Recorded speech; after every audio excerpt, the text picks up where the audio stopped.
Oh, I'll never forget that day. I must have been about 8 years old then, no older. I lived in a small town, at the edge of which began a dense old forest. As long as I could remember, this forest had called to me, holding something mysterious and unexplored within it.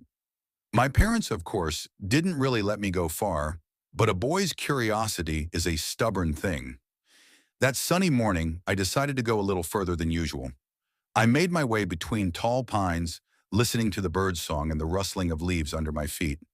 And suddenly, behind a fallen old oak trunk, I saw it, a small opening in the ground, barely covered by thick moss. My heart pounded like a trapped bird. A cave, a real mysterious cave. In adventure movies, they always found something incredible in just such places. Carefully clearing the entrance from moss and branches, I peered inside. A cool darkness reigned there, smelling of damp earth and something else. Something unusual, slightly sweet. Fear and curiosity fought within me, but curiosity as always won. Gathering my courage, I squeezed through the narrow opening and found myself in a small grotto. Hardly any light penetrated here.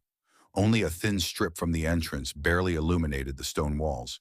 I cautiously stepped forward, and my feet felt the cold, uneven stone beneath them. Suddenly, my gaze fell on something shiny in the corner. Approaching closer, I saw a small box. It was wooden, darkened with age, but a carved pattern was still visible on its lid. My heart beat faster again. What could be inside? Gold, jewels, ancient maps. My hands trembled as I tried to open the box. The lock had rusted, but after a few attempts it gave way. I lifted the lid and held my breath. Inside lay not gold and not jewels. There were old letters tied with a yellowed ribbon, a few faded photographs, and a small, worn leather diary. Of course, I was a little disappointed, but then I became curious about who had left these things in the mysterious cave. I carefully picked up the diary and opened it. The pages were yellowed and the ink had blurred in places, but some words could still be made out. It was a story about love, about separation, about dreams that never came true. Someone's secret thoughts and feelings hidden in this quiet cave. Reading these lines, I felt as if I had been transported to another time, felt someone else's pain and someone else's joy.